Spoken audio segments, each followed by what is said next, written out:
All right, we're recording. This is take two of the Rich Soni podcast with Gabby Losch. How you doing, Gabby? I'm good. Glad to be doing this again. So nice we do it twice. Exactly. Yeah, and for the listeners, we had some technical difficulties last time, and it was unsalvageable.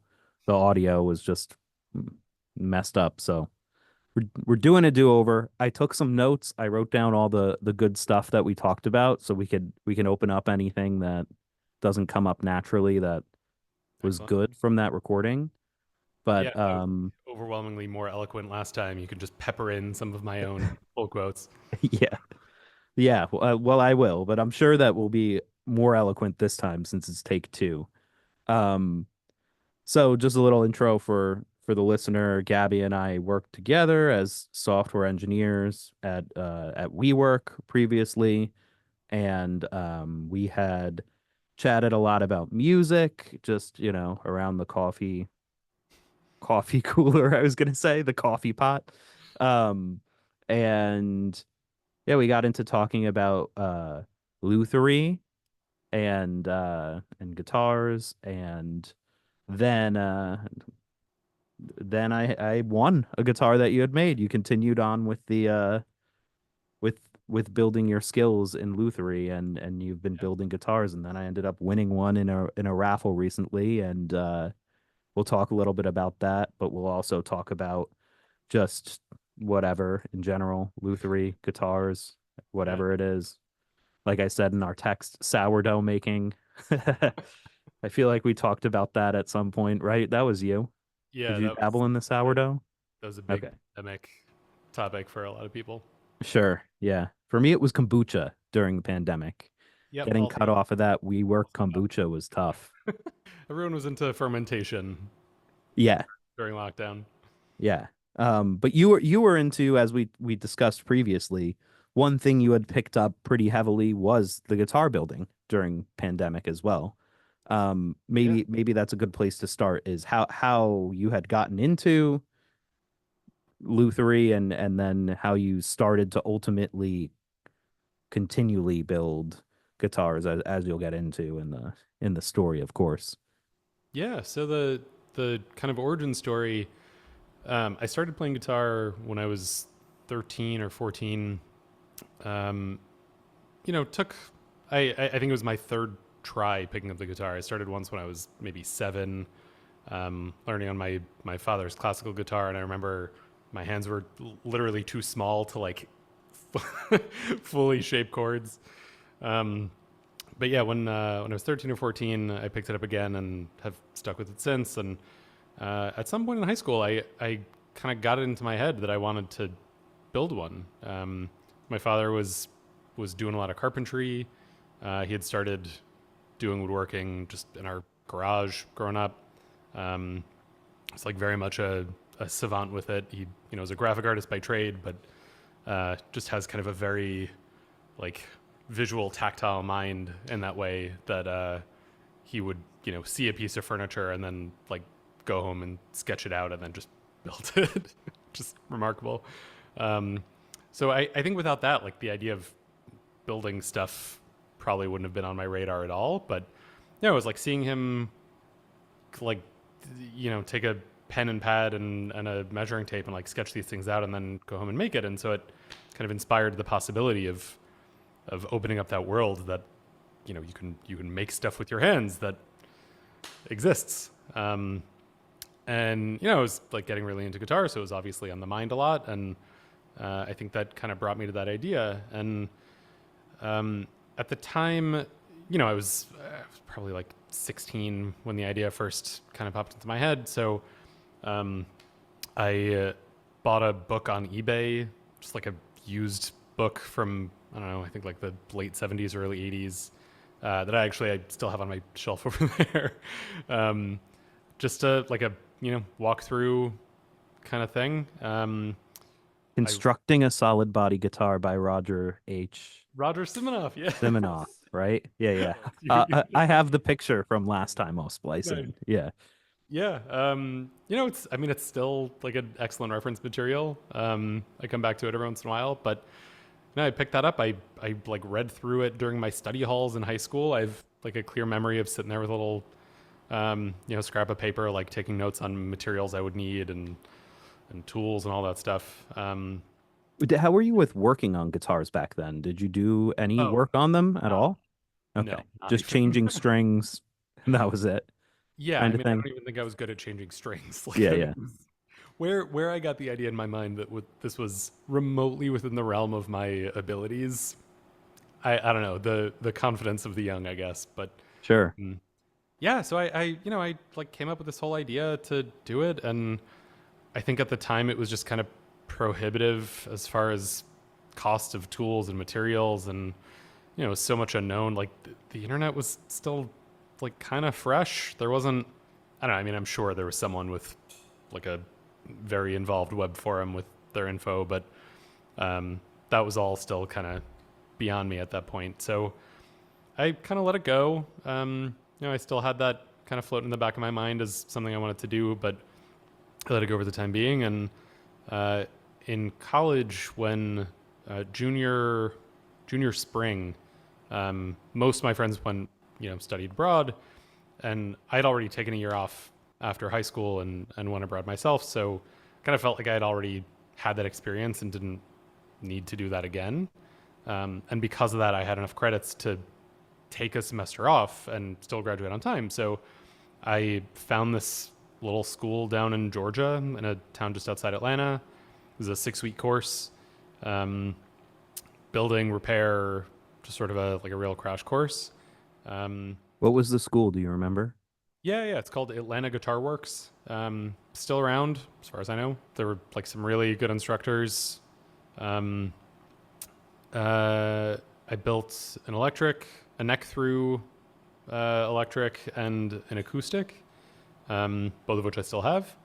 And yeah, I mean, then I had the bug. Like then it was no turning back. So I got back, to the Northeast where I grew up, and just started scouring Craigslist for tools and parts and stuff. Um, I basically bought the cheapest of every type of tool that I needed. Um, Everything like very very budget. A lot of it was questionably operable, or the kind of tools that don't really do you any favors. Um, and yeah, I mean, stop me if I'm sort of jumping too far ahead here, but No, you're doing good. Yeah. so all that was in my parents' garage for all the years. And when I got back from college, like I was hacking away at it for a bit there, and then I moved to New York, and I'm not a multimillionaire, so there was no possibility of like having a separate space for a dedicated workshop. Even the wood shop like co-working spaces that you could rent a membership at were just like prohibitively expensive for kind of where I was at and how often I was expecting to be doing this as a hobby. Um, so again, I sort of put it aside for the most part. I was chipping away at one build when I would be at my parents' house. So it would be a couple hours of progress at a time, like every few months, maybe.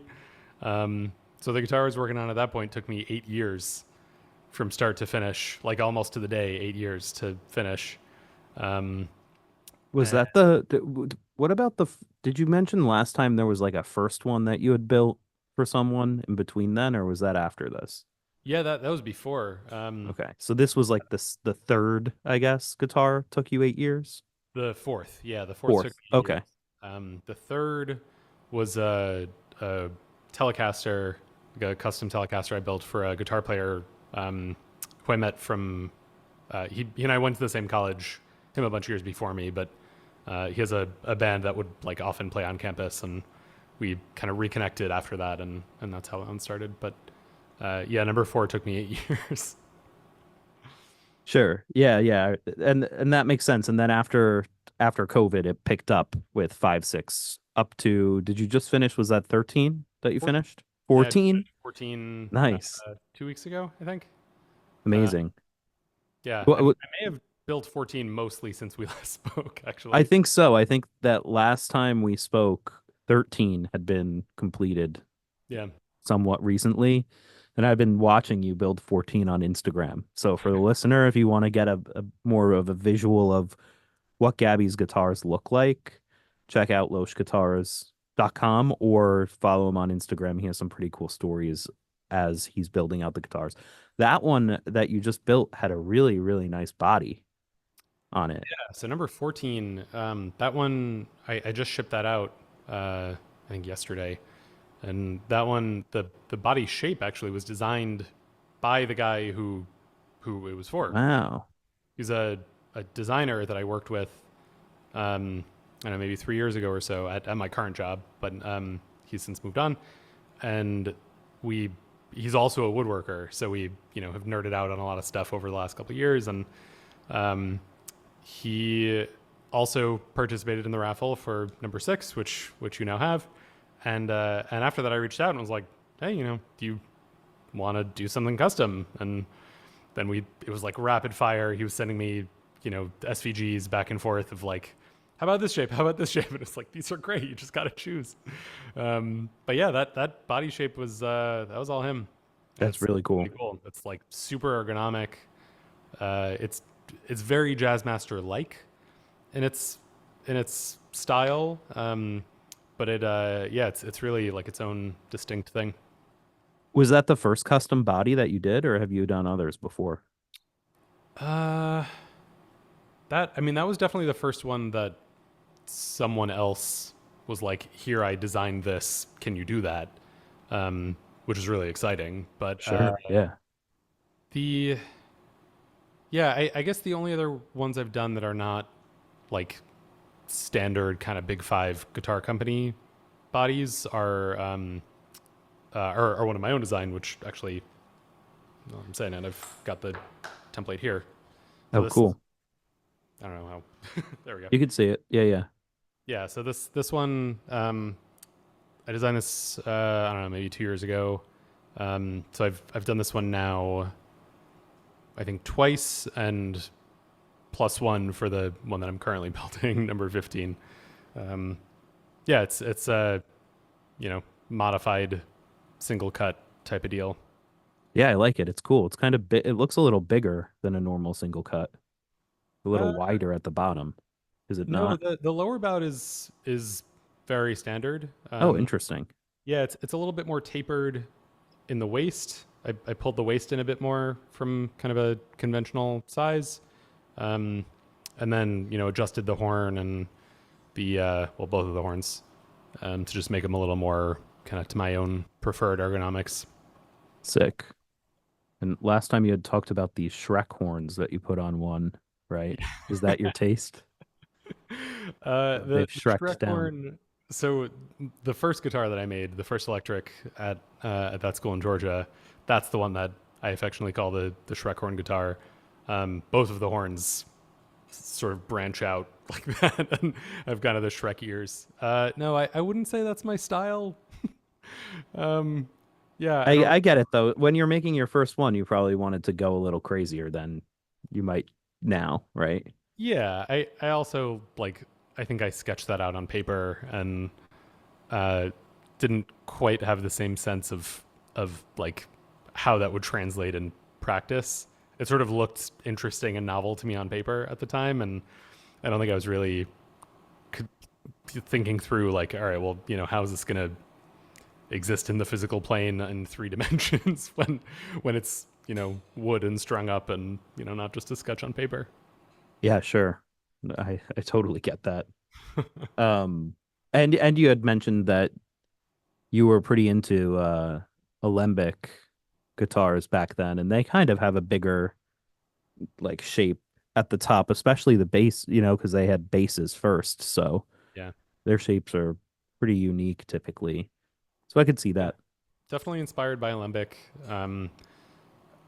I know at the time when I went to that school, I was still looking at their website like every other day, basically, because they would do a guitar of the month, um, and it was always like the latest kind of wild spec of super fancy exotic woods and like multi-laminate insanity and just like all these crazy electronics, and I was like absolutely enthralled by it. So I was looking at it all the time, and yeah, I mean, I shamelessly ripped off alembic styling with that guitar, with the multi laminate neck through, the it's called the hippie sandwich. So the three layered pieces in the body, that little sort of I think they call it the omega cutout on the bottom because there's is shaped like an omega.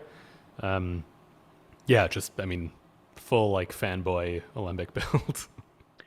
We should nerd out on that for a second, just because I don't know if the listeners will all know Alembic, and I think they're pretty cool. I went into a after listening to the other episode, I went on a whole tangent one night, and I was like, man, they're so cool. But yeah, who's the guy that started it? I mean, I know Owsley Stanley had funded it, but there was the one luthier, and I forget his name. Was it There were a couple. It's the Wickershams oh, and Wickersham? the Yeah. couple, husband and wife pair, I Mm-hmm. believe, and Doug Irwin, who um, designed and built a couple of the early Jerry Garcia guitars, and then also went on afterwards post Alembic and had um, his own independent shop that he ran for a bunch of decades until he died. I want to say maybe just like a year or two ago, pretty recently. And for you, was it Irwin's designs that inspired you, or was it more of the? Because I know when they first started, they were doing bases, right? For I think they did Phil Lesh's bass first, and then they did like maybe they did. I don't know. I'm not a historian here. They might have built somebody else's first, but they did Yeah, a bunch. They were doing like the Who. They did the guy from the Who's John bass. Entwistle. Yeah, they did a couple for him. Um, those are really wild designs. Yeah, I think they're cool though. it's something. It's like a bird themed name, um, which makes sense I'm because gonna if look. you see it, it's very talon like, with the horn design. But yeah, those are absolutely wild. Yeah, and they're known for um their electronics, right? So that's kind of how they and the hippie sandwich thing, right? Of course, Yeah, the neck through, but also they did some crazy electronics, especially with the Wall of Sound for the Grateful Dead, where they had this yeah. like I forget I think I was listening to I not think I definitely was listening to the Owsley Stanley book on the Wall of Sound this Mhm. past month too, and they said that the Wall of Sound would have cost, I think, $2 million nowadays to put together. It was something like Hopefully that sounds low. it. I know that's why I was saying it might have been 10. I don't remember, but it sounds very low actually. I have no idea how much this thing cost, but it was very expensive. And I mean the guitars alone were like $100,000 each back then to put together, and they would plug in like stereo into the system, and there was all of this like acoustical physics where they figured out that they wanted like Jerry Garcia's speakers to be in a row, and like the high speakers had the high notes and the low speakers had the low. They invented the thing where you have two microphones out of phase from each other to prevent feedback. All Uh, this crazy stuff. yeah, I Uh, mean, getting into the physics of sound is like a whole rabbit hole. it is, yeah. It's one that I want to get into, by the way, on this podcast. So if we ever want to do another one, if you want to go down that rabbit hole with me, please, we should. Yeah. That's what has gotten me. One of the reasons I've gotten into the Grateful Dead was like I didn't listen to them as a kid, but growing up, it's very weird that I have a Grateful Dead shirt on, ironically, today, by the way. Wasn't sure if that was You know, intentional or not. Yeah. I just saw that on the Zoom screen, but yeah, because usually I'm more of like a Dylan head than a Dead head, but I really appreciate their contributions to electronics and not just audio. They had revolutionary like AV, like sound, light shows going on their tours, and then yeah, Multi-sensory. Yeah, multi-sensory stuff. They have the Sphere thing. Even now, even today, they're doing the Las Vegas Sphere show. Yeah, just really, really innovative stuff. And then, of course, as you had mentioned, you'd gotten into bluegrass back in high school, was it? Is that when it started for you, or was it college? Towards the end of high school is when I started listening to bluegrass really, and then in college I started taking bluegrass lessons. Nice. I think a little later on, and uh, I took a semester of fiddle, um, Really? like a year and a Oh, half cool. of mandolin. Um, yeah, yeah, bluegrass is great. I'm still taking bluegrass guitar lessons now. It's been God, it's been like 7 years that I've been taking lessons with Michael Daves, who's a phenomenal bluegrass guitar player. That's awesome. I don't know too much about bluegrass. What I do know is Bill Monroe stuff. Like I know the old time kind of bluegrass stuff, but I haven't like kept up with the modern stuff. But I do appreciate the Grateful Dead from that aspect, and more so from the old time folk and blues mixture. By the time I had gotten into them, all of that stuff was very obvious to me, that influence when I listened to it, and I was like, oh, I get what they're doing here. Yeah, Um, their influence in and on and their overlap with bluegrass and kind of traditional folk music is enormous. I mean, yeah, Garcia not only was obviously influenced by, but also recorded a bunch of his own. That's like very highly regarded, and they're great albums. totally. I got to see David Grisman and Del McCoury play one time, and that was Wow, cool. yeah, that's really cool. David Grisman having played in Old and in the Way, which was like it's pretty legit bluegrass from some Seminal hippies, albums. Also recorded by Owsley Stanley, the Nice. I didn't know that. the sound guy from the Grateful Dead, who also was like the notorious acid maker of um Kool-Aid acid test. yeah, and also created the Dancing Bear logo and the Oh, Steal little Your like it. Face logo too. So he has a lot of influence on the Dead uh world. Anyway, that was a good tangent, but back to Losch guitars. Um one of the customization questions I didn't get to ask you last time was in terms of headstock. Hmm. Do you play around with that? Did you make your own headstock template or do you use one that you picked up somewhere? I made my own. So the first couple I was just going out of the box for the most part with enough modification to avoid potentially getting sued. Sure. The an interesting side detail is that with guitar design, for whatever reason, legally, the only trademarked piece of guitar design is the headstock shape. Really? Yeah, so you can copy strats all day long as you don't do the exact Fender headstock, Wow. you're in the clear. If you start doing the exact Fender headstock or Gibson or who are notoriously litigious, they can very well come after you. Hmm. So word to the wise, for any of you aspiring or current builders, don't copy that stock. But yeah, Why then is that? Do you know? I don't know. I don't know. I mean, it Yeah.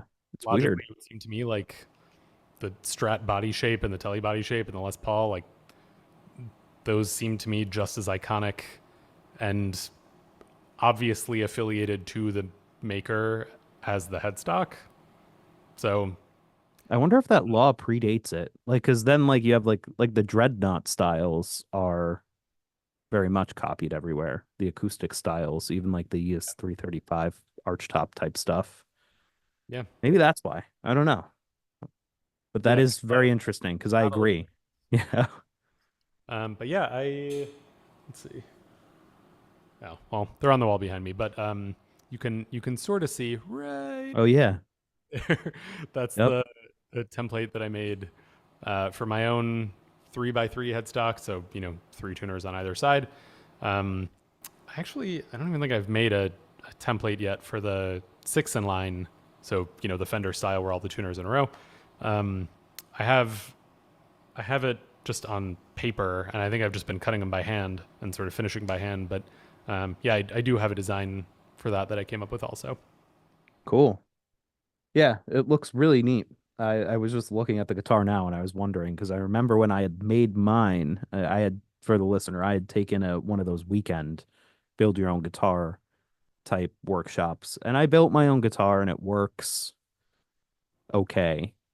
Um the parts they gave us were such poor quality. That's really what the problem has been. Um that now, maybe in the past 3 or 4 years as I've been playing it more, I've started to replace parts on it, and now I like that guitar a lot. Yeah, Um, but yeah, we cut out art. We had to design our own headstock. That's why I was like, what's the deal with the headstock? Because I kind of was like, I don't care what it looks like. I made it like whatever. Made mine look like a curly bracket a little bit. nice. Yeah, You that, know? I mean, that's also very appropriate for our field, software. Yeah, exactly. Um, One of the things that we talked about last time that maybe it will be a little too forced to go in as detailed as last time, but maybe we should touch upon it anyway, was parallels between different disciplines, applying the engineering mindset to craftsmanship and vice versa. You want to comment on that? Yeah, I mean, I remember you telling me that your dad is an electrical engineer, um, which also feels very related in all these fields, kind of the Venn diagrams all landing in the Oh, same spot. totally. Yeah. Uh, yeah, I mean, for me, I I studied music in college. My degree is in music. Um, I realized pretty quickly after college that a career, like a day job in music, was just not really the thing for me. For the things that I was interested in, would have made very bad careers, and that just wasn't the way I wanted to go. Um, I read some very good advice on a guitar forum around that time that basically, I was sort of looking for guidance from people on whether building guitars full time was kind of viable and fulfilling and all those big heavy questions. And the piece of advice that stuck with me the most was someone said, basically, I'm going to butcher it, but the sort of long and short of it was like, if you manage to overcome the the terrible hours, and if you manage to overcome the garbage pay, and the headache of being your own small business and figuring out like your own payroll and health insurance and all, like, et cetera down the line, then congratulations, you've managed to ruin a perfectly good hobby. And like that, I was like, yep, I get that. I'm content letting this be a hobby that is like on my terms. I'm not dependent on this for my livelihood. Like, if I'm feeling uninspired, which, happens, it's a creative type of work. Like, sometimes you just sort of don't feel it. I just don't have to. Like, I can just come in here at night and sort of look around and go like, nah, just not feeling it right now, and go back inside, and like, no one's, nothing, no repercussions. Um, but yeah, so anyway, that's kind of the roundabout way of saying, so now I'm a software engineer. Um, so I got out of school and was pretty wayward career wise. A liberal arts degree, a music degree from a liberal arts school, when you then don't want to go into music, doesn't really give you a particularly straightforward career path. And at the time, I I was looking for like generalist roles, which there's no such thing as a generalist role for like a 23-year-old. Like, maybe when you've been out in the workforce for a couple of decades and you just have a slew of experience from various places, but that was not the case then, obviously. And I basically fell into it kind of backwards. I was looking at companies that I thought were interesting, that I might want to work for in general, not necessarily knowing like what I would do for them. And I looked to see what they were hiring for. And 9 times out of 10, every company that I looked at that I thought like, yeah, I would do something for them happily, if they were hiring, it was for software. So I started learning how to code and kind of followed the work, so to speak. How did you learn how to code? At the time, mostly through Codecademy, which had like just popped up, like at that exact, I think within the month or something. It was brand new. They only had, I don't know, I think they had like one JavaScript course, and that was it. And so I tore through that, and I think by the time I finished, they had another course, and so I just sort of kept going and going, and then some other sites popped up that were of a similar style, for with slightly different focus areas, and so like I did one on Ruby, and I did another, whatever it was. I just was kind of grabbing whatever I could that was out there, and just trying to fill out the information and try to get an idea of like whether this was for me, whether I could be any good at it, whether I would, enjoy doing this as a day job. And yeah, I really liked it. So to your actual question of, the overlap between the fields, part of what drew me to it is in like a really meta, almost like obnoxiously poetic kind of way. They feel similar to me in a lot of ways in terms of how I feel like my brain is processing the task in the moment, like the sort of the itch it scratches, which I think is the phrase I used before that I keep coming back to. Like it just kind of fills this desire that I have on an intellectual level to problem solve and always be dealing with new challenges and finding creative ways to get to an end given a starting point and some criteria. Again, in like this very meta way, it feels very similar, with engineering, with programming, at least for the kind of work I do. I'm often given either something that's broken and I have to figure out how to make it work again, or I'm given a design for something that doesn't exist yet and I'm tasked with making it exist, like given the existing code and features that are there, or sometimes given nothing, just like here, a blank slate, make this. And it's exciting. It's fun. It's intellectually stimulating and challenging in a way I really like. I love that there's no one way to do any of this stuff in both categories of both programming and woodworking. Like, with programming, as you well know, there's like the implementation to get from A to B could be infinite different things. Everything from as trivial as like what you call a variable to how you structure your code to, the language you use, the framework, like literally infinite possibilities.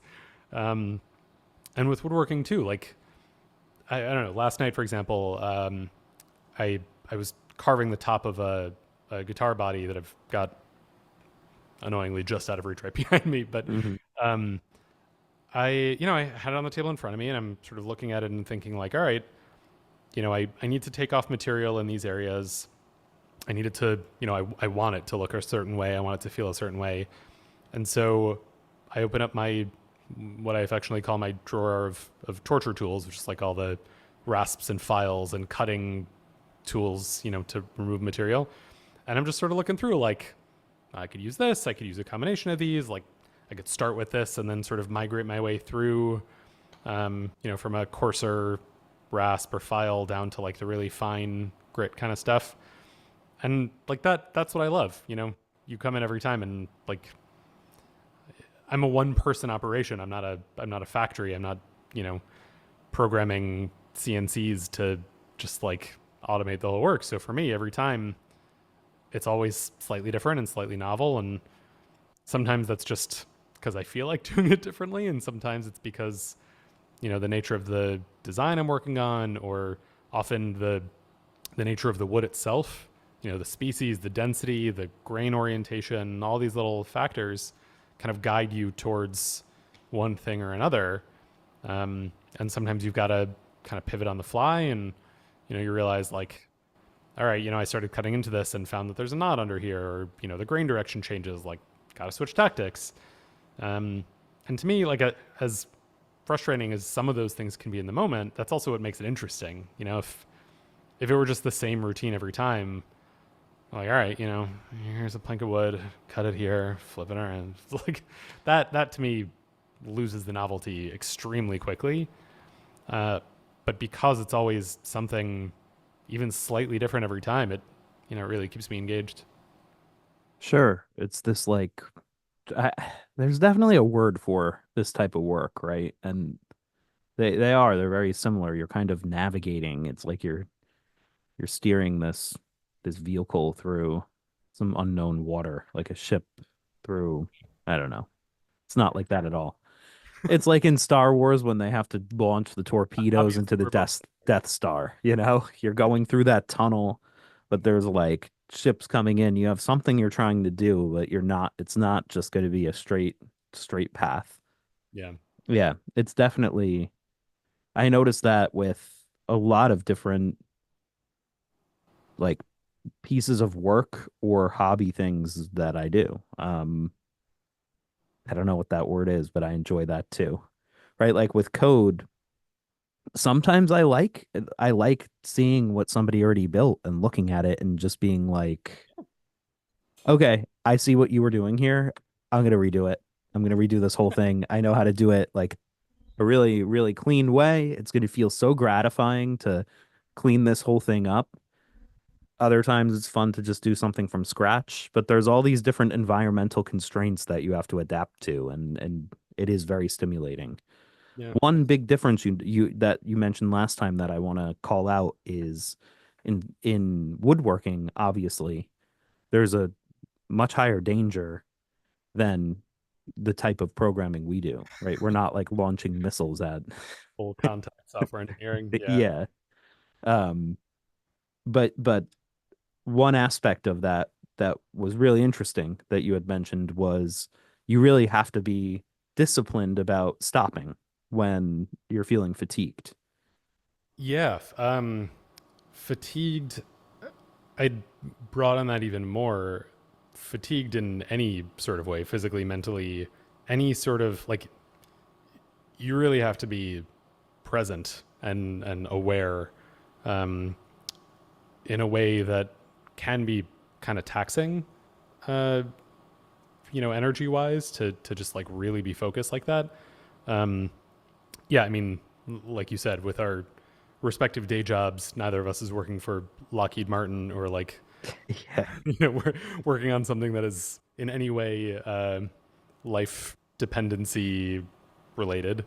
If the worst thing I can do if I mess up is like take down a website that people use, and people will be pissed, but no one's dying over it.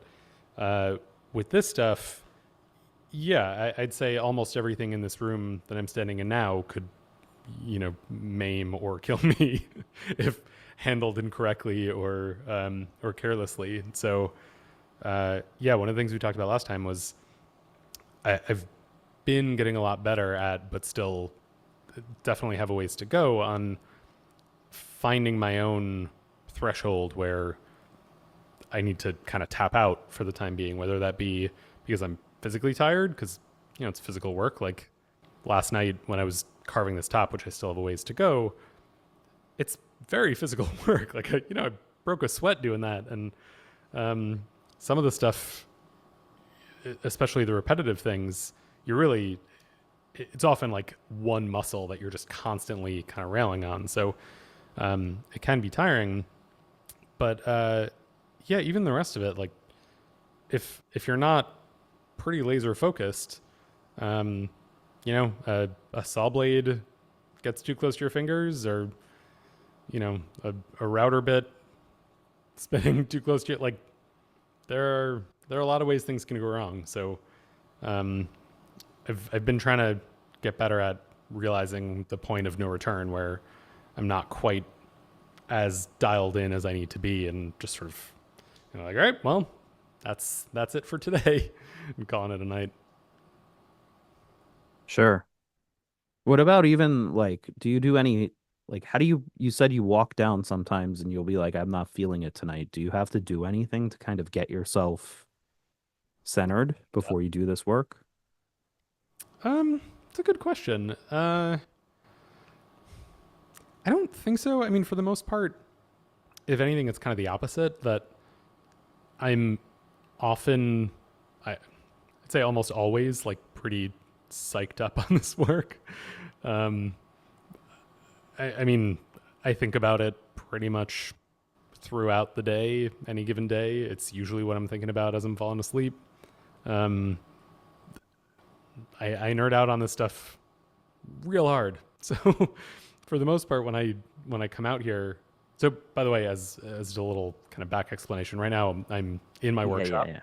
Um, it's a detached sort of half of a garage behind my house.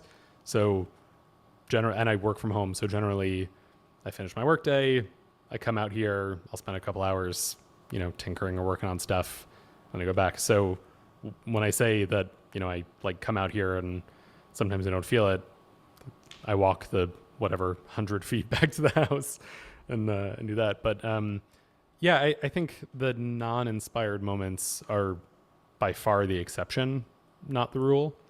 So it's rarely a case of kind of psyching myself up for it, and more being cognizant of those moments where I don't have that feeling and just acknowledging it and walking away. Gotcha. Yeah, so from a safety perspective, I'd imagine that walking in fresh before you're like in the zone, so to speak, you probably have to slow yourself down then, right? Because you're excited. Yeah. Yeah. Imagine you're probably like, yeah, let's go. Hang on a minute. I'm turning on the drill press right now. Yeah. I definitely fall into the trap of getting overexcited a lot of times. And, you know, especially because this is a hobby for me, it's not my day job. It's nights and weekends. And the reality is that life has other stuff and demands and, you know, claims on my time. So I don't come out here every single day. I often don't get as much time as I would like, um, especially during the week.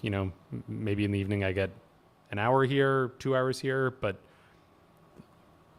often that means I'm ending kind of in the middle of something, or, ending when I'm still kind of feeling the momentum of like seeing the progress and wanting to carry out the next thing. And just have to sort of look at the clock and go like, no, that's time. Yeah, thus you're going to bed thinking about it. Yeah, Yeah, exactly. Because it, yeah, it is often one of the last things I'm doing in the day is, wrapping up here, locking the door behind me, and then like going right inside to bed. yeah. I have the same problem. Like if I'm with doing the podcast, no, but if I'm recording, like if I'm recording vocals for 2 hours down here and then in my studio in the basement and then going to bed, it's actually kind of hard for me to do. You're up, you're moving, you're in it, you're doing the thing you love, and then you're just like, I have to stop right now because I have to wake up in the morning. Yeah, I'm Uh, by no means an adrenaline junkie. Like, I don't like roller coasters. I don't watch scary movies. Like, that is no way Same. wired Yeah. to my DNA. But um, this kind of stuff is, this is where I'm an adrenaline junkie for this. Hmm.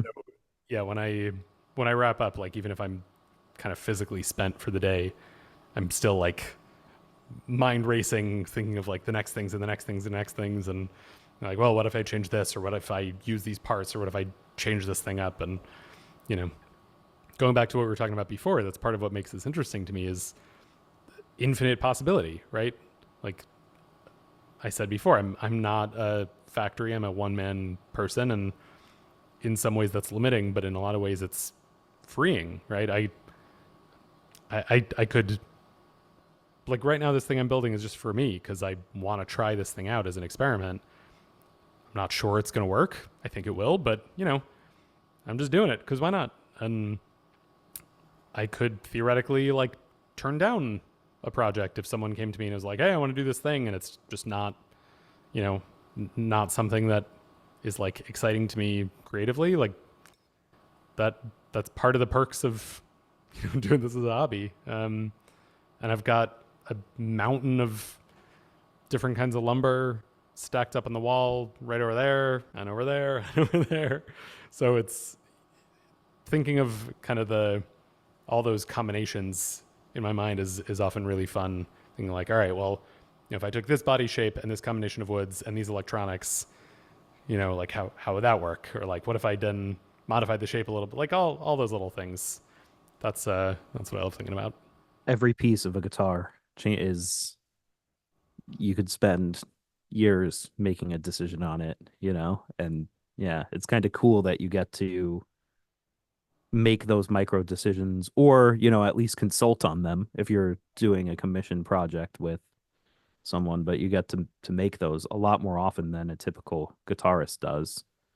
Yeah, Well, I would say probably the majority of those conversations on commissions that I've done is helping the person, the player who's going to get this instrument, just finalize their preference. Because in some ways, the infinitude, is that a word?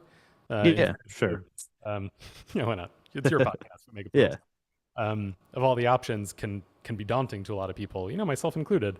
So I, I like the opportunity to kind of play consultant in that regard.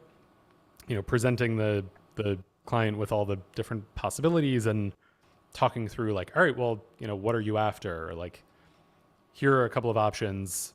What calls out to you? Start to narrow things in, um, narrow them down, I should say, and then kind of hone along the way, and then ultimately nail down all the specs. Like those conversations, those initial conversations with clients is always really fun for me, um, and I tend to spend a lot of time kind of mulling those things over and like sending suggestions. And uh, I've had everything from people coming to me and being like, I want this, I want these electronics, like here's the list of hardware that I want in this thing. And it's very prescriptive. And then, usually some of the finer details will come down to a little bit of back and forth of like, hey, I'm at the stage, like, do you want X or Y? Um, and then some of the conversations that I've really enjoyed are when the initial conversations are more like high level conceptual. Um, Someone at one point said they wanted a slinky tone. That was like the only descriptor of of like the wish list. It was like, great, love that. hmm Let's get you a slinky tone. Um, yeah, and then we start going down the rabbit hole of all the different possibilities. sure. Yeah, that's cool. I didn't even consider that actually, but it makes a lot of sense, and it like some of it actually sounds similar to software, right? When you're trying to help someone make a design decision. One Yeah, thing I liked about winning this guitar, by the way, is that I didn't have to do that. So like there is an element of and maybe it's a good segue to talk about it a little bit specifically, but there's an element of that, right? That even with my own parts caster, right? I'm kind of like, this is my final guitar. I put in the solderless thing, the solderless electronics so I could switch out the pickups. I'm just like, if I would change my mind, I want to try all different things out. This is my Telecaster to do that with, right? yeah, But then I get this one that I had won, and I'm just like, kind of just came into my life. I'm gonna play it, and this is gonna be my guitar for a while, right? At least for a while. Um, and getting used to it that way over these past 2 months has been really fun. You don't know the guitar when you first, even a month ago when we were talking, I'd only had it for what, 2 weeks, maybe 3 weeks. Um, I don't think I even knew it as well as I do now then, right? And it's fun. Like when you have an idea in your head, sometimes you kind of know what you want, right? But playing something where you just kind of pick it up, it reminds me almost of when I started playing guitar for the first time. And I just got an Ibanez for Christmas, it was like a metal guitar, which did not fit my style at all, but yeah, that's what I was learning on that and my acoustic, and it kind of taught me a lot. And this guitar, yeah, has done that for me too, and I've really appreciated it, and I've grown as a player from that, right? Because you're in kind of weird situations. I'm gonna show folks the guitar. I'm not gonna play it. Like I said, I'll splice in some playing for sure. Like I'll cut over to myself playing, but I don't want to mess up the Zoom recording. Hey, so here's my Losch guitar. So I'm going to demo the guitar now. I have it on the bridge pickup, and the volume is almost all the way up. The tone is all the way up.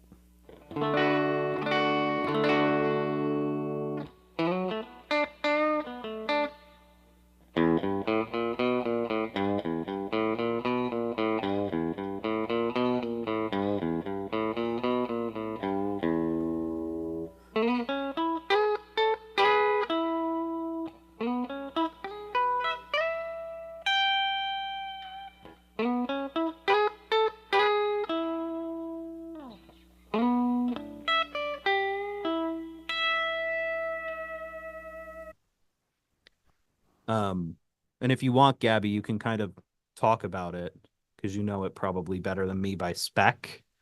Um, Yeah, for sure. So it's a Telecaster body shape. mhm, It's ash body chambered. So I hogged out a fair amount of the material in there. F hole, obviously, as you can see. mhm. Um, that's kind of where the Telecasterness ends. The pickups are it's a pair of uh, gold foils from Mojo pickups. It's a guy out of the UK who built them by hand. They are absolutely phenomenal. I adored those pickups. They were like one of the main reasons that I held on to that guitar for as long as I did. And then on top of that, it's Mastery hardware. So the bridge and vibrato are both Mastery, which to me are the best ones out there. Standard, volume tone through a position. Pretty cool hardware that you pick out. I've seen you use this kind of stuff a lot, though. Thanks. Yeah, the knobs are vintage style cupcake knobs. They're called because they sort of look like cupcake piping on the outside. Hmm. And then the toggle switch is a kind of an engraved brass, solid brass switch tip cover that I got from. Ooh, I'm forgetting. I got it off Reverb from a shop that does this kind of stuff. So they made that and the vibrato arm tip, which is also brass. Which is really cool too. Yeah, I liked that a lot. And then the neck on this one, again, kind of foregoing the typical stuff. I mean, it's a maple neck, which is very classic Fender, but it's a pretty chunky carve. This was kind of my homage to I think it was a 61 or 2 Jazzmaster that I played. Yeah, yeah. I mean, even on camera, you can see it's on the Yeah, tracks. I know. Yeah. Um, yeah, at TR Crandall in the Lower East Side a bunch of years ago. Tom Crandall has an unbelievable selection and is also a world class repair technician and just super nice person. Which was how I was able to just walk in like a dope and pick up a pre CBS Jazzmaster and mess around. And it had a really chunky neck, nowhere near like baseball bat kind of dimensions like you sometimes hear about with some Telecasters. But it was like really worn in and just felt super, super comfortable and not really like anything that I was seeing coming out of, the current line or, then current line of Fenders. So this neck was kind of my attempt to recreate that like beefier, but not unwieldy kind of neck profile. And it's an ebony fretboard. I personally, just my own preference, I'm not a fan of maple fretboards. I just find them to be both too bright sonically and also I just don't like the feel under my fingers. They tend to be overly finished, I think. Like literally just too much finish on them and they just feel like not smooth. Even the back of the neck, I wanted to comment on that because that falls perfectly in my preference. Like my oh shit, what guitar is it? All of my Epiphones. I have some higher end Epiphones. I have like ever see this one? Did I ever maybe you saw it when I got it when we were working at WeWork, but Yeah, we did jam together a couple times. You may have yeah, I brought don't this. know if I brought it in or not. I have one of these like Zenith Master built Oh, cool. No, I hadn't. archtop acoustics. This is like my guitar, that I play all my shows and stuff with. Very Dave Rawlings. Yeah. I like to think Mother Maybelle Carter, you know, but it's a Nice. little smaller than those ones that she played. But I sanded the neck. on these because they were too smooth. But the fretboards are fine. But anyway, I just wanted to say I noticed that both on the fretboard and the back of the neck, those maple necks, sometimes they feel almost like sweaty to me when I'm Yeah, playing. they get kind of sticky and like bogged up Yeah, as you play. I am there are not a lot of hills I will die on. One I will die on is that guitar necks should not be gloss finished. I've never agreed. Yeah, understood why I mean why anyone does it, let alone why it's been the standard for whatever 70 years at this point. Uh, yeah. a It's neck insane. Like it it's all definitely looks weird when I sand. I use like 2000 grit, but I just am like I can't I need a little rough on the back. yeah. Well, so I use finish wise on all of my guitars so far, bodies and necks. It's an oil wax hybrid called Osmo, which is originally created as it's a German company. It was designed to be a finish for flooring, for wood flooring, and I got clued onto it. There are a couple of guitar builders whose work I really like who had been using it, and um, one of them was Mule Guitars from out of Michigan. I now have a couple of theirs and have met Matt Ike, who's the founder of that company, who's just like the world's nicest person. Um, and yeah, they'd been using it exclusively on their necks, and it is just the most comfortable that I had ever played. And so I started using it, and now I actually use it on all my guitars and also all my furniture. Oh, cool. Nice. Because yeah, also on your site on Losch Guitars, you could see some of the furniture you built on there, and that stuff looks nice too. Nice. Yeah, The that guitar stand a I little was bit looking fewer at. and farther between these days. When my wife and I first moved out here to Illinois, a little bit north of Chicago, I was doing a lot more furniture because we had been living in a one bedroom apartment, and now we live in a house, and we needed more furniture. So one bedroom apartment didn't have room for a normal sized dining table, so I made a dining table. An homage back to Papa Losch in a way, right? Yep. Um, who do you look up to in terms of Lutherie guitar building? Not even just the building, right? Like you mentioned the pickups, the Mojo pickups. Like who do you follow when you're not working on guitar? Maybe when you're taking your lunch break or whatever. Who do you hit up on YouTube or on online? Oh boy, it is an extensive list. Yeah, I mean, I could probably spend an hour just rattling off the names in no particular order. Um, oh God, I literally don't even know where to begin. So there's Scott Walker out of I think he's out of Santa Cruz, California. He actually used to work for Santa Cruz Guitars, if I'm not mistaken. He's kind of very much in the alembic style in a lot of ways, but does absolutely like dazzling carving work, um, and all sorts of other things. Mule Guitars out of Michigan. Um, Josh Williams Guitars, also out of California.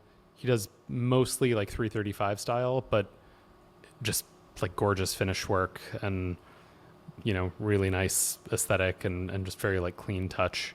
Um, I mean, my Instagram account, like the accounts I follow, are 95% guitars, even on my personal account.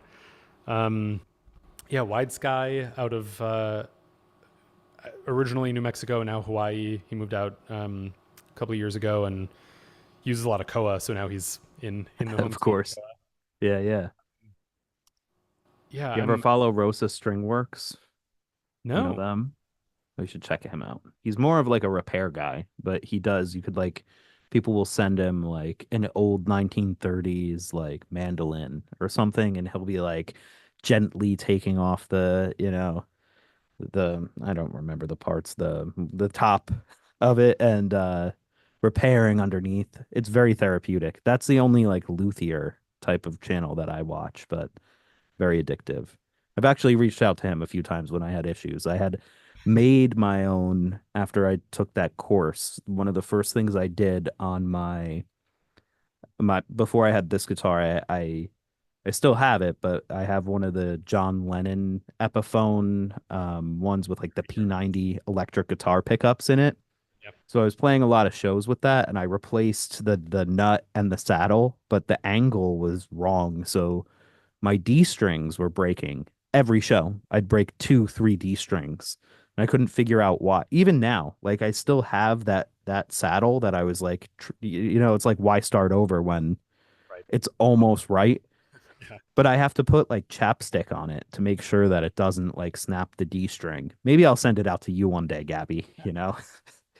You Bring it could on by. you can resaddle it for me. But yeah, I had reached out to him because I'm like, I don't know. I made this bone thing. I ordered the bone off Amazon, which seems weird that you could get bone on Amazon, but you can. Yeah. Kind of wild. And who knows if it's really bone. Um, yeah, Yeah. that's a cool channel. As far as inspiration, I would kind of classify it in a couple of groups. There's the like more of the independent builders who are full-time operations. So like Collings, the guys at Collings just don't miss. Their stuff is consistently phenomenal. Um, Santa Cruz also, their acoustics are just absolutely world class and mind blowing. Um, Pre-war guitars out of North Carolina, I want to say. They're doing some really fantastic, obviously pre-war Martin inspired kind of stuff. Um, and then there's more of like the small time, maybe one or two guys in a shop kind of deal. Um, both electric and acoustic. Some people are doing like really wild designs and totally novel stuff. Then you've got like Ken Parker, who actually has a YouTube series that I only just recently discovered. He is Ken Parker of Parker Guitars fame. So, he developed the Parker Fly, the iconic headstock and super thin body.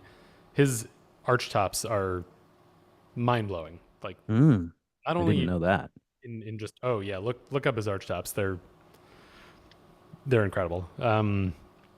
Uh, yeah, and then all these one offs. There's a woman named Daisy Tempest in the UK.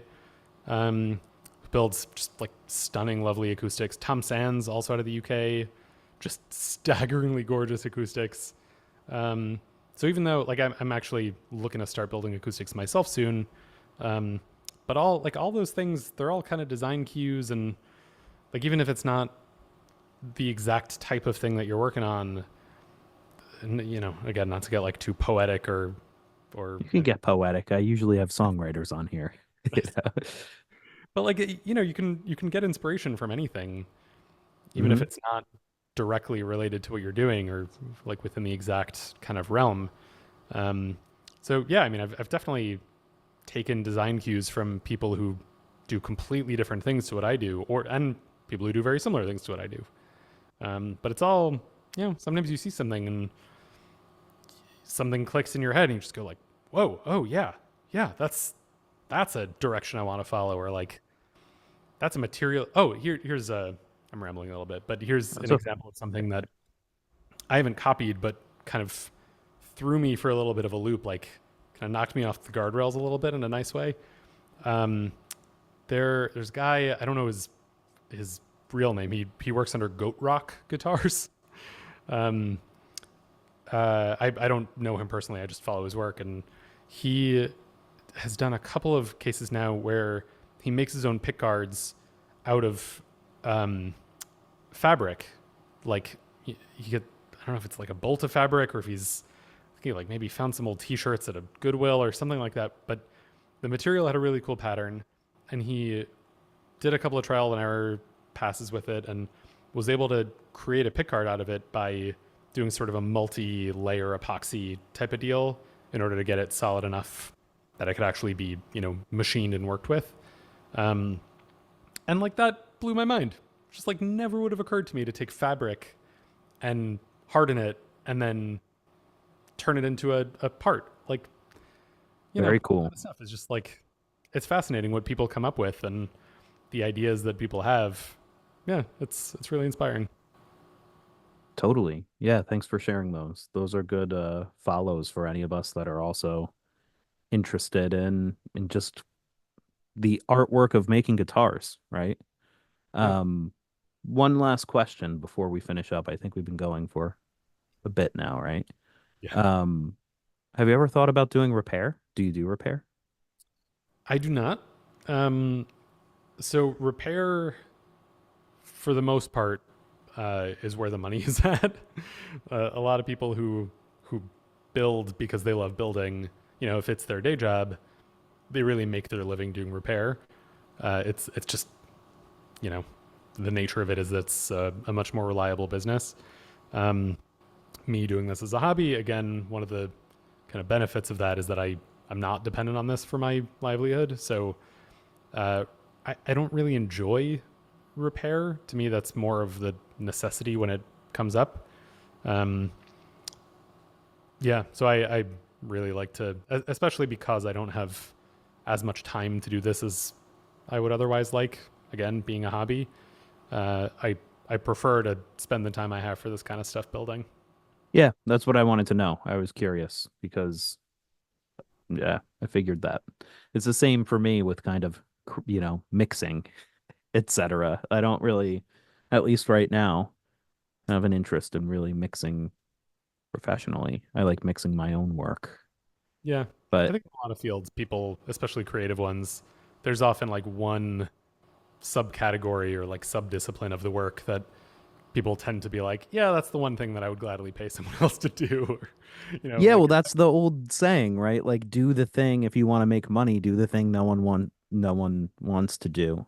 yeah, Um, what are the I'd imagine there's certain aspects of that though that would be a benefit for building. And I want, like, for example, maybe do things like doing fret work, right? Like if you're doing a ton of guitar fret work, you'll get exceptionally good at it. Do you find that that hinders your fret work and other I'm just using that as like off the dome, right? But I'm assuming there's other soldering, whatever it is, right? Do you notice that you're like, yeah, I'm not doing a ton of this work and I just know that I'm going to spend, it's a one man shop, it's a hobby, it's going to take me that much more time to do this. yeah. I mean, there are a few things that because I'm building one guitar at a time, sort of on my own schedule, I I don't do the same operation frequently in like like a bunch at a time.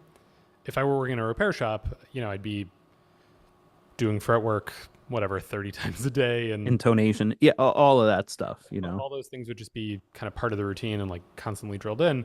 Whereas now, I only do fret work at the stage of the build where I need to do fret work. So, um, yeah, like all those steps in the operation, I only get the practice when I have the opportunity within the context of a build. Um, Fret work I've done more of just out of practicality. Like I spend more time on that because it's so critical to the feel and playability and intonation and reliability of a guitar. So like that is never the moment to cut corners or to half-ass it, so to speak. Um, yeah, I mean things that I think would benefit from being able to do like 20 in a row, be like finish work, spray Mm. finishing, that kind of thing. Like right now, I don't spray finish. Actually, I have a spray gun and a compressor and the stuff to do it, but that's been kind of in the back of my mind of like I need to dedicate a stretch of time to just doing a bunch of practice and tests doing that. Um, Finishing is like a complete subdiscipline in and of itself. Like you could spend a I lifetime. didn't even finish mine and for like I had my dad do it Yeah, because of that. Like I'm like I can't, like I have to take the whole thing apart too because I built it at the course. right, exactly. I get it. And they were spraying there. I'm like, how am I going to spray this thing? Like where am I going to do this in my garage? Like I don't know. A lot of builders Um, actually uh, sort of subcontract out the finish work to other places. That oh, interesting. probably the most common thing that builders will To their dads. like. Yeah, exactly. Um, yeah, a lot of people will find like an auto body shop because there's actually kind of a ton of overlap between guitar finishing and car. Really? I see. I had a friend who did this, like he was like a street racer. That was his hobby. I had met him at the train station. Like every morning he was there. Cool dude. Um, he's like the cartoonist. That was his job, and he's just was Has a he been on the gearhead. podcast? I would listen to that one. I gotta get him on. I was thinking about this actually recently that I need to get him on here. Um, Steve, and Come on here, Steve. yeah, come on, Steve.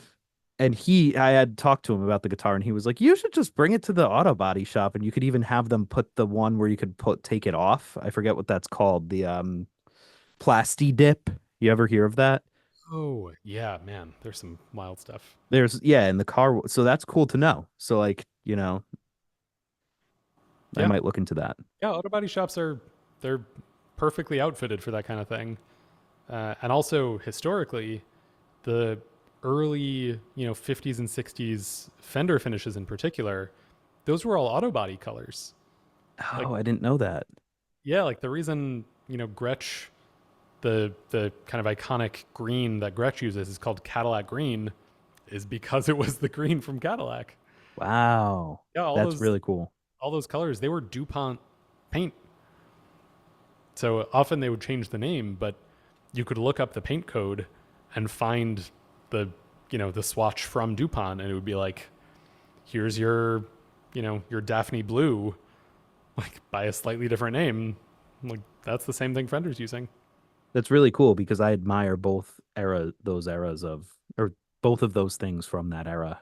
They have a really Yeah, I nice mean, design 50s aesthetic. design, car design and guitar design was like absolutely in its heyday for both then, and I think there was a lot of inspiration. Um, yeah, I mean, oh man, crap, I'm forgetting. Was it Paul Bigsby or maybe Ted McCarty? Um, one of them had been a car designer. Oh, really? I didn't know that. Yeah, Um, brought it to the guitar world. I was trying to find it. I'm not quick enough. We can look it up on our own time, but I think it's a good time to call it unless you have any other things that have come up in the past month that I've just kind of passed over. I'm totally fine to open it up. If not, it's been great having you here, Gabby. Thanks. Yeah, I'll close just by shamelessly plugging and saying that Of course. if Yeah. anyone wants a custom guitar, please do reach out. Like I was saying before, part of what I love is just the conversations and the back and forth, coming up with a plan and kind of acting as tone consultant, so to speak. Um, if you've got an idea that you've been kind of tossing around in your head and feels maybe too weird for one of the bigger players, come talk to me. No commitment. We can just have a conversation, see where it goes. That's a lot of the fun. Yeah, and the guitar is great. Thanks. I can definitely vouch for it, right? And even the things what I did forget to mention before when we were on that the question I was asking about things that are difficult to do if you don't repeat them. I don't feel that on this guitar at all. Like it plays like a dream. It's perfectly set up. That it holds a tune. The intonation is great. So you could tell that you definitely took the time to do it. I just was wondering if it ends up taking the time. Whereas maybe, it's like writing tests in code. If you're writing tests every day, you're just writing them, but you have to write one from scratch. Takes you all morning. But the Yeah. guitar is great, and I really love it. Um, I'd love to have you come back on again in the future. Maybe we'll talk about there's tons of different things we could talk about. But yeah, just for a teaser, maybe we could even talk about some of the decisions you had to go through and make with these folks. Talk about the different pickups you've put in all the different guitars. And yeah, definitely check out loschguitars.com. It's a really cool website. Thanks. You're a web developer, right? Like so the site is Stars on Instagram. yeah, and on Instagram. But yeah, I've really enjoyed actually just reading about all the different guitars you had made on there. There's a really cool story about each one, and yeah, you could tell that it's a work of love for sure. Yeah. Anyway, thanks for coming on, Gabby. Yeah, Thanks for appreciate it. listening to everyone. Thanks for listening, everyone. Everyone. Yeah. And yeah, we'll see you next time on the Rich Sony podcast.